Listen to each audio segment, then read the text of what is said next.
কেন এবং কোন সময় হতে চালু হয়েছে? ক্যাম সব সময় চালু আছে। ফিরিস্তারা 70,000 ফিরিস্তা প্রত্যেক দিন রাসূলুল্লাহর দরবারে হাজিরি দেন। এরা বসিয়া সালাম দেয় না। হ্যাঁ, দেখছেন যে ডানখা দাঁড়িয়ে ওনার দাঁড়াইয়া থাকিয়া ফজর পর্যন্ত এই 70,000-এর ডিউটি শেষ হয়, তারা সালাতে সালাম রাসূলুল্লাহর কাছে ভেজে। আমি ক্যাম কি কারণে তার একটা দলিল দেই।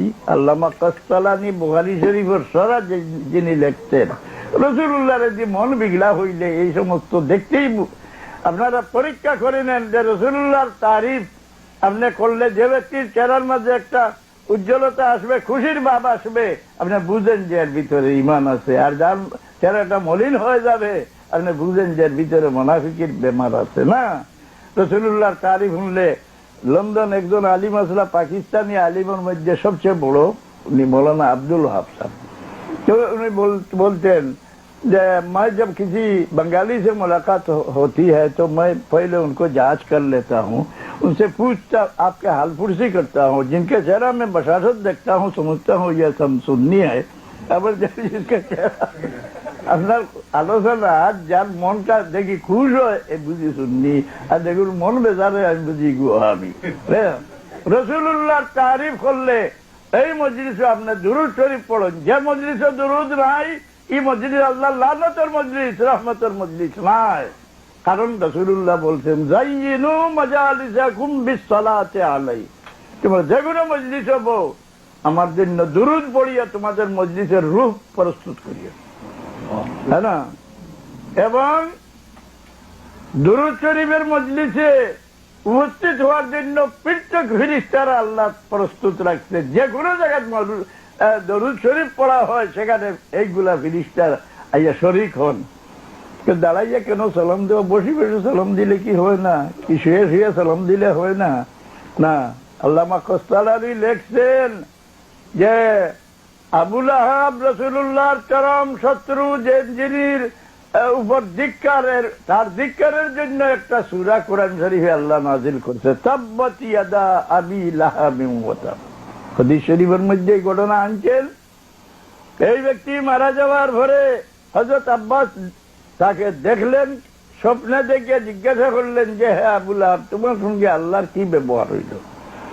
বললো যে ভাই আমার শাস্তির সীমা নাই, কিন্তু প্রত্যেক সোমবারের রাত এই দুটি আঙ্গুল মিশিয়ে আমাকে ঠান্ডা পানি দেওয়া হয়, যার দ্বারা আমার আযাবটা একেবারে পাতল হয়ে যায়। আর এই পানিটা কি কারণে দেওয়া যায়? যেদিন আমার বাতিজা মুহাম্মদুর রাসূলুল্লাহ জন্ম নিয়েছিলেন, উনার জন্মের সংবাদ আমার বান্দি সুহাইবি আমার কাছে পৌঁছেছিল, এতে আমার মনে খুশি আসছিল। এই খুশির কারণে এই দুই আঙ্গুল দিয়ে ইশারা দিয়া বান্দিকে আমি আজাদ করে দিয়েছিলাম, আমার মন খুশি হয়ে। হ্যাঁ, আল্লামা কাসতালানী লেখেন যে একজন কাফিরের মনে রাসূলুল্লাহর জন্ম সংবাদ শুনিয়া খুশি আসাতে যদি তাকে আল্লাহ এই পরিমাণ সাহায্য দিলেন, একজন মুসলমানের রাসূলুল্লাহর জন্ম সংবাদ শুনিয়া খুশি জাহির করলে তাকে কি দেওয়া হবে? উনি লেখেন যে আল্লাহ বেহেশত ব্যতীত কোনো কিছু দিবে না। আমরা দাঁড়াই কোন সময়? রাসূলুল্লাহর জন্ম সংবাদ যে সময় আলোচনা হয় না। এই দেশে স্বাধীনতা দিবস পালন করা হয় কিনা? স্বাধীনতা দিবস পালন করতে দাওয়াত করা হয় আমার মতো লোকের নয়, দেশ বাসা গণ্যমান্য মানুষকে দাওয়াত করা হয় সরকারি ভাবে।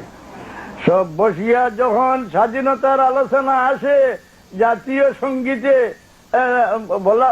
বলা হয়, ফেরেক টান দেওয়া হয়, এই সময় কোন লোক বসা থাকে না, সব দাঁড়াইয়া যায়।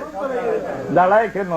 এই স্বাধীনতার উপর খুশি যায় না, তো বসা থাকে, তাকে শাস্তি দেওয়া হবে, স্বাধীনতার বিরোধী।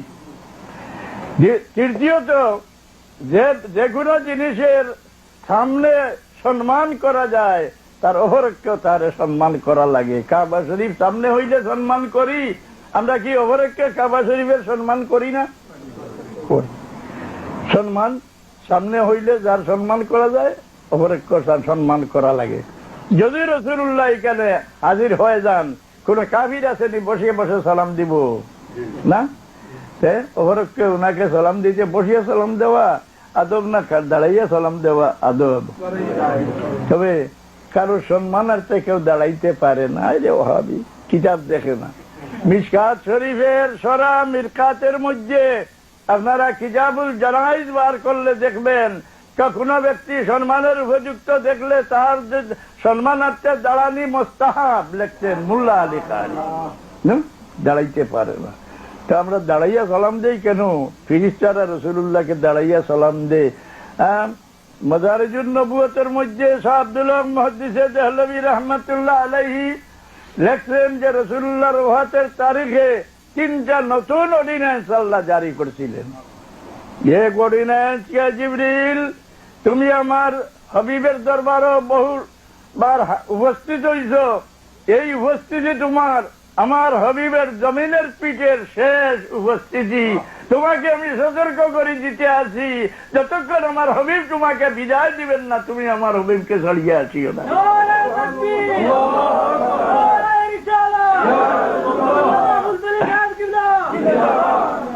2 নম্বরের অর্ডিন্যান্স যে হে মালিকুল মউত, তুমি যে কোনো ব্যক্তিকে যে কোনো অবস্থায় পাইলে কোনো দ্বিধাবোধ না করে তার রূহটা কবজ করে নেও।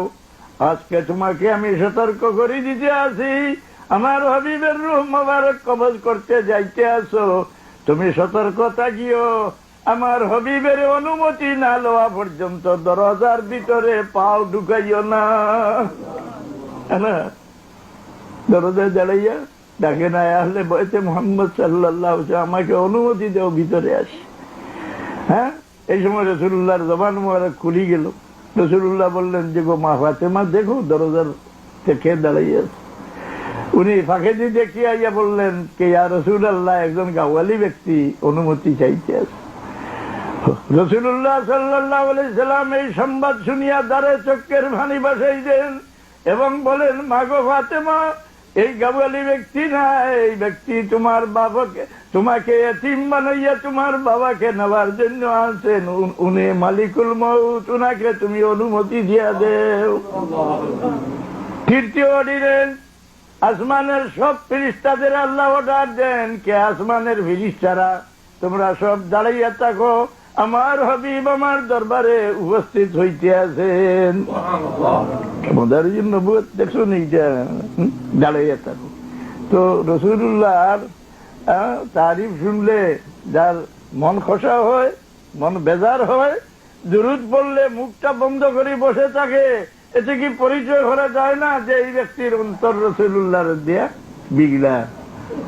বরং কোরআন শরীফের আয়াতে আল্লাহ বলছে, আমি শরীরে দে না যে নতুন যত জামাত, এই সমস্ত জামাত ত্যাগ করা আমাদের দরকার। আল্লাহ উনার কোরআন শরীফে বলছেন, ওমান ইউশাকিকির রাসূল মিন বাদি মা তাবায়্যানা লাহুল হুদা ওয়া ইয়াত্তাবি গায়রা সাবিলিল মুমিনিন নুওয়াল্লিহি মা তাওয়াল্লা ওয়া নুসলিহি জাহান্নাম ওয়া সাআত মাসীরা। যে ব্যক্তি দলিল বুঝিয়া, ওমান ইউশাকিকির রাসূল মিন বাদি মা তাবায়্যানা লাহুল হুদা, হেদায়েতের সব দলিল দেখিয়া আলিম হয়ে কলমা পড়িয়া মুসলমান হইছে, এই ব্যক্তির অন্তর রাসূলুল্লাহর সঙ্গে বিগড়া। তারপর পরিচয় কি? ওয়ায়াত্তাবি গায়রা সাবিলিল মুমিনিন, আগের মুমিনদের পথ ছাড়িয়া নতুন পথ ধরবে, নতুন জামাত গঠন করবে, নতুন সংগঠন করবে।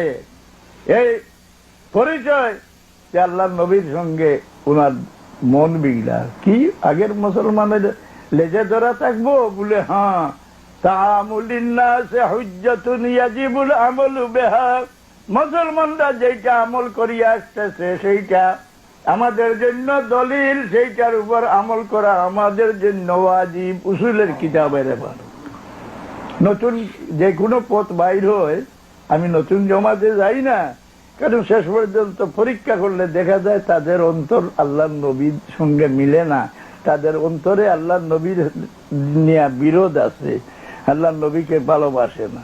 এর থেকে সরিয়ে থাকার দরকার নাকি?